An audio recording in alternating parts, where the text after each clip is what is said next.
Nice to meet you. I'm the Sam. I'm an English instructor who's never studied abroad. I learned everything right here in Korea. If I can do it, you can too. 반갑습니다, 여러분. 저는 한국에서만 영어를 독학한 순수 국내파 영어 강사 다쌤입니다. 저도 사실 3초면 까먹는 금붕어과인데 각종 영어 스킬과 노하우를 개발해서 영어 회화를 하고 있어요. 제가 하면 여러분들도 당연히 하실 수 있어요. 우리 순수 국내파들도 충분히 전략과 기술 노하우가 있으면 원어민의 80%까지는 충분히 해낼 수 있어요. 저도 하루에 미드를 10시간씩 공부 엄청 많이 했는데 다 신기루처럼 사라져버려요. 우리는 한국말만 쓰는 한국에서 살기 때문에 막연한 영어 감각은 리셋이 돼요. 일회성으로 날아가는 공부가 아니라 영구적으로 써먹을 수 있는 실용적인 공부를 전략적으로 해야 돼요. 지금까지 1000명의 수강생님들 중에 저랑 6개월 이상 같이 공부하면서 영어 자막 수준까지 올라가시는 분들도 굉장히 많으세요. 그렇게 될 수밖에 없게 수업을 하거든요. 모든 영어 노하우를 한국 사람 맞춤형으로 구구단 수준으로 정말 간단하게 만들어서 반복 훈련을 시키면 안 될 수가 없어요. 공부 방식이나 습득 능력이 부족해도 공부를 해본 적이 없어도 될 수밖에 없게 만들면 돼요. 제가 1000명을 한 명 한 명 지도해 본 결과 실력이 느는 유일한 방법은 딱 이거였어요. 바로 영작이에요. 영작을 해야 돼요. 백지 상태에서 영어 문장을 만들어야 되기 때문에 영어 문장의 구조, 어휘의 미묘한 뉘앙스, 문법, 어순과 배열까지 모든 역량이 다 필요하거든요. 역으로 따지면 영작을 할 줄 알게 되면 이 모든 부분들이 전부 채워진다는 거예요.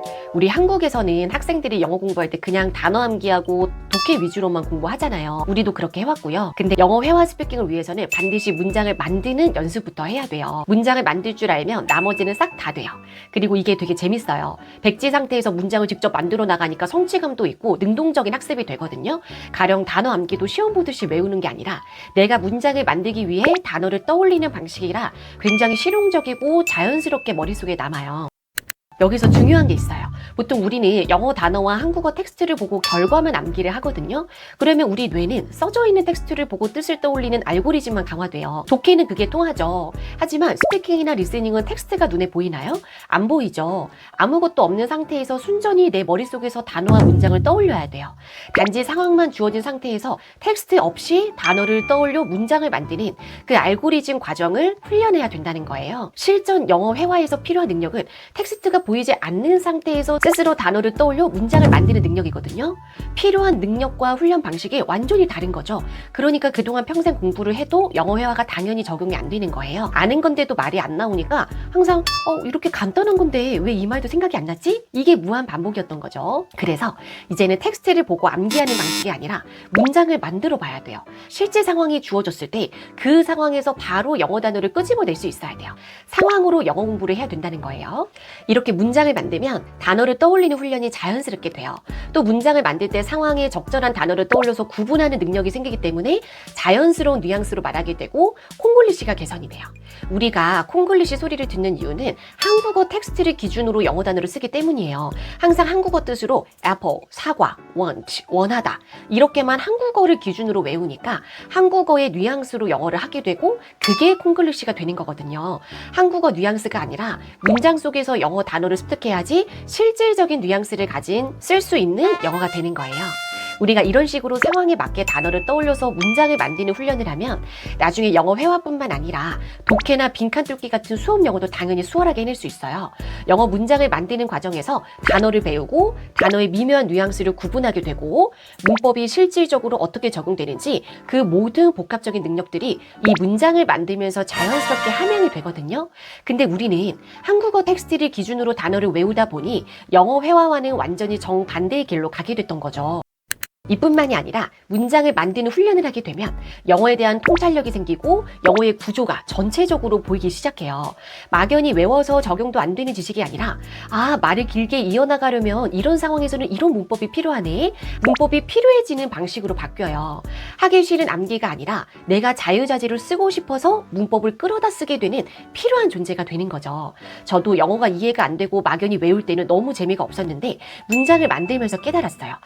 문법은 만큼 이 문장들을 만들어줄 수 있게 도와주는 정말 일관적이고 유용한 도구라는 거예요. 문법이 나중에는 고맙다니까요. 이런 일정한 규칙이 있어주니까 내가 다 외우지 않아도 무한대의 문장을 만들 수 있잖아요. 되게 고마운 존재가 되는 거예요. 그러니까 영어가 되게 재밌어지죠? 거의 수학 이상으로 논리적이고 일관적이에요. AI 마냥 문장을 무한대로 뽑아내고 생성할 수 있는 능력이 생기니까 정말 재밌어지거든요. 다들 이걸 느껴보셨으면 좋겠어요. 한국에서 공부하신 분들은 다들 영어 회화와 반대되는 공부를 해왔기 때문에 우리 순수 국내파들이 유독 영어 회화가 안 되잖아요. 저도 정말 온갖 수업, 영어 공부 다 해봤어요. 단어도 몇만 개씩 외우고 책을 쓸 수 있을 정도로 문법을 수십 번씩 보고 IELTS, 대학원 입학시험, 편입, 수능까지 영어 과외랑 과외는 다 해봤어요. 미드도 하루 10시간씩 보고 꿈에서도 영어가 나올 만큼 머리 빠져가면서 공부했거든요. 그런데 이 흩어진 많은 지식들이 결국 아주 간단하게 묶인다는 거예요. 마치 진리는 간단한 것처럼.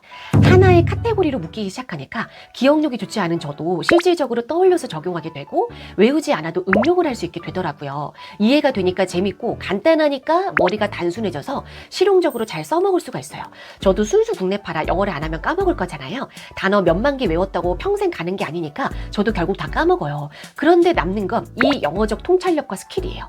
이건 너무 간단하고 논리적이라 뇌에서 잊어버리지를 않아요. 뇌는 납득이 되면 저절로 기억을 하거든요. 그래서 저도 말할 때 제가 만든 스킬을 의식하면서 문장을 만들어요. 너무 간단하다 보니까 영어 초보자분들도 이 스킬을 가지고 문장을 만드시고 실력이 정말 빠르게 오르시더라고요. 영어 상담을 해보면 다들 스몰 토크만 할 수 있게 돼도 여한이 없겠다라고 생각하세요. 근데 초보자분들도 알파벳만 아시면 딥토크까지 한꺼번에 시작할 수 있어요. 말이라는 게 무슨 어떤 범위가 있고 진도가 있는 게 아니잖아요. 일상 회화인데 어떻게 범위와 진도가 있겠어요. 우리 어렸을 때 엄마가 오늘은 너 3살이니까 여기까지만 말하고 내일은 5살이니까 이만큼 진도 나가자 이랬나요? 아니죠. 그냥 길게 말할 상황이면 길게 말하고 그렇게 하잖아요. 그러니까 말이라는 건 사실 짧은 말이든 긴 문장이든 문장 구조는 똑같거든요. 근본적인 원리 원칙은 완벽하게 동일해요. 그렇기 때문에 위에서 영어를 탁 내다보는 통찰력을 가지고 있으면 처음부터 긴 문장이든 짧은 문장이든 당연히 이해가 되고 납득이 돼요. 그걸 시간을 가지고 반복해서 얼마나 익숙해지느냐가 관건인 거지 초보자라고 해서 이해가 안 가고 어려워서 딥토크가 안 되는 게 아니라는 거예요. 정말 본질적인 뿌리 핵심을 잡고 있으면 복잡한 문장도 왕초보가 바로 이해하고 납득할 수 있게 만드는 것. 그게 진정한 스킬이죠. 영어 공부 처음 시작하시면 쓰지도 않는 말들 패턴별로 배워요. 보통은 나는 피자를 먹는다. 너는 주말에 뭐하니? 맨날 주말에 뭐하는지 물어봐요. 별 쓰지도 않는 궁금하지도 않은 말들만 잔뜩 배우고 결론은 그냥 외우는 거예요. 그리고 또 까먹어. 아니면 실전에서 생각이 안 나. 우리 다들 경험해봤잖아요. 진짜 제대로 영어의 특징을 알잖아요. 그러면 여행 영어는 당연히 기본으로 만들 수 있게 되는 거고 스몰 토크뿐만 아니라 딥토크도 자연스럽게 할 수 있게 돼요. 누구든지요. 절대 수학처럼 어떤 범위가 나눠져 있는 게 아니에요. 다 유기적으로 연결돼 있고 뿌리를 잡으면 나머지 가지는 다 잡을 수 있어요. 자꾸 지식을 흩어지게 복잡하게 배우니까 적용이 안 되고 겁이 나는 거예요. 어려워 보이고. 문장 구조를 근본적으로 알면 긴 문장도 진짜 간단해요. 5인분 같은 1인분처럼 한 문장이 5줄이나 되는 것들도 다들 되게 잘 만드세요. 오히려 그런 걸 쪼개면 더 간단해지거든요. 영어의 원리 원칙을 명확히 알고 있으면 굉장히 쉽게 문장을 만들 수 있어요. 그래서 사실 이 스킬들 통찰력만 습득하면 문장 만드는 것까지는 다들 수월하게 하세요. 근데 실전에서는 사람을 앞에 두고 말을 해야 하니까 속도까지 챙겨야 돼요. 스피킹은 속도도 중요하잖아요. 사람 앞에 두고 말을 해야 되는 거니까 어느 정도 속도를 잡아야 돼요. 영어 문장을 만드는 방식은 간단하게 스킬로 만들어놨기 때문에 문장을 정확하게 만드는 것까지는 쉽게 도달하세요. 그런데 이걸 과연 실전에서 어느 정도로 빠르게 생각해서 말할 수 있는가? 바로 이것 때문에 몇 개월 정도의 꾸준한 훈련 과정이 필요한 거예요. 실력은 만들어지는데 속도 때문인 거죠. 우리 수학 문제도 반복해서 풀다 보면 속도가 엄청 빨라지잖아요. 수학 문제를 풀 때 답만 외우는 게 아니라 반복을 통해 공식들을 굉장히 빠르게 떠올리죠. 그러면 수학 문제를 푸는 속도가 비약적으로 빨라지고 실질적인 내 실력이 되는 거죠. 영어 회화도 마찬가지예요. 결과적인 문장만 외우는 게 아니라 문장을 만드는 과정을 알아야 돼요. 그리고 수학 공식 떠올리듯 영어식 사고 과정을 할 수 있어야 돼요. 그리고 거기서 끝나는 게 아니라 그 사고 과정을 반복해서 훈련함으로써 속도를 높이는 거죠. 점점 생각의 속도가 빨라지겠죠? 빠르게 문장을 만들어내는 거예요. 즉 단순히 문장 암기를 해서 말하는 게 아니라 문장을 만드는 과정을 다 생각을 하는데 그걸 반복하다 보니 빠르게 문장을 만들 수 있게 되는 거예요. 우리 같은 순수 국내파들은 이 방식만이 유일해요. 우리는 이 전략을 취해야 합니다. 제가 상담할 때 제일 이해 안 되는 게 뭐냐면 단순히 원어민하고 20분씩 프리토킹하면 입이 터지지 않을까 생각하시는 분들이 많다는 거예요. 그런데 뭘 알고 말해야지 사실 아무 말 대잔치잖아요. 어떤 기준도 없이 한국어 단어장에서 외운 단어 떠오르면 아무렇게나 배열하는 수준인데 원어민이 티키타카를 받아준다고 해서 갑자기 단어의 뉘앙스가 깨달아지고 문법적 통찰이 생기겠어요? 20분 만에? 공부를 이렇게까지 해도 이 감각이 신기루처럼 날아가는데 20분 대화 몇 마디 한다고 그게 될 수가 없죠. 당연히. 이런 방식으로 가능한 거는 나이가 어려야 돼요. 모국어화가 되는 시기가 따로 있거든요. 5살, 6살 혹은 14살 이렇게 모국어화가 형성되는 시기에는 진짜 외국에 1, 2년만 갔다 오거나 영어 유치원만 다녀도 애들이 원어민까지 돼서 오잖아요. 모국어화가 되는 시기에는 정말 그렇게 말 몇 마디만 해도 효과가 있어요. 그런데 우리 20살 넘은 어른들은요. 지금 미국에 가서 100살까지 산다고 해도 아마 죽을 때 인생 잘 살았다 하고 한국말로 죽게 될 거예요. 그 정도로 나이가 되게 중요해요. 제가 1000명을 지도해 보니까 저를 비롯한 순수 국내파와 유학이나 어학연수를 다녀오신 분들은 아예 사고, 감각 자체가 달라요. 그분들은 감각이 무의식에 기본적으로 깔려 있어서 뭘 몰라도 감각적으로 나오는 게 엄청 많거든요. 하지만 저는 어학연수 한번 갔다 온 적 없는 완전 100% 순수 국내파기 때문에 여러분들하고 똑같아요. 그렇다고 제가 영어적 감각이 천재적으로 있는 것도 아니에요. 저 원래 영어 제일 안 좋아했거든요. 영어가 납득이 안 되니까 재미가 없었는데 현 시대에는 영어가 너무 중요하니까 정말 끝까지 한번 파보자 했던 거죠. 그래서 영어 회화를 파고 온갖 시행착오를 다 겪으면서 깨달았어요. 한국식 영어 교육 방식에만 젖어있는 우리 평범한 한국 사람들이 영어 회화를 잘하기 위해서는 반드시 이런 스킬과 영어식 사고가 필요하구나. 이게 유일한 방법이구나. 1000명의 수강생님들과 수업을 하면서 통계를 내고 스킬을 계속 만들고 개선하고 검증을 했어요. 프리토킹이나 다른 수업 방식을 다 해봤지만 아무것도 효과가 없었거든요. 그런데 이 스킬로 알려드리는 방식은 다 늘어요.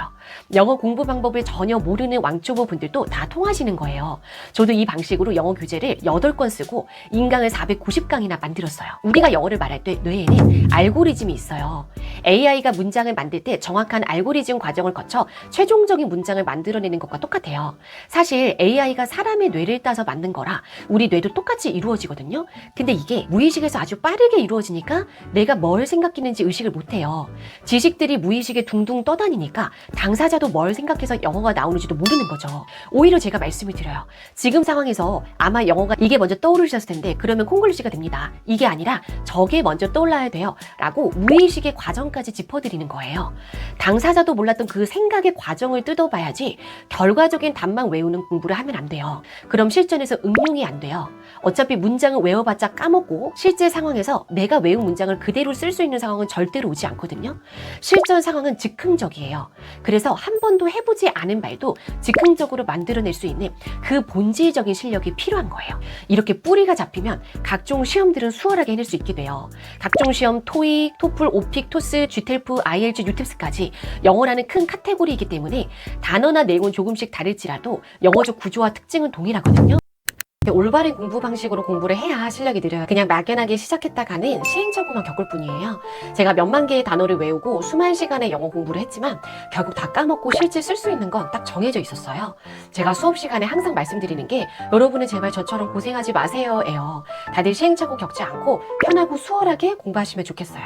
제가 힘든 길 걸어가면서 가시던 불 다 잘라내고 편하게 지름길만 만들어놨으니까요. 저랑 같이 재밌고 유익한 영어 공부 같이 해나가요. 제가 앞으로 다 떠먹여 드릴게요. 편하게 드셔나 주세요. 오늘도 영상 시청해주셔서 감사드리고요. 영상 제작의 유일한 힘은 댓글과 구독입니다. 좋아요도 부탁드려요. 감사합니다.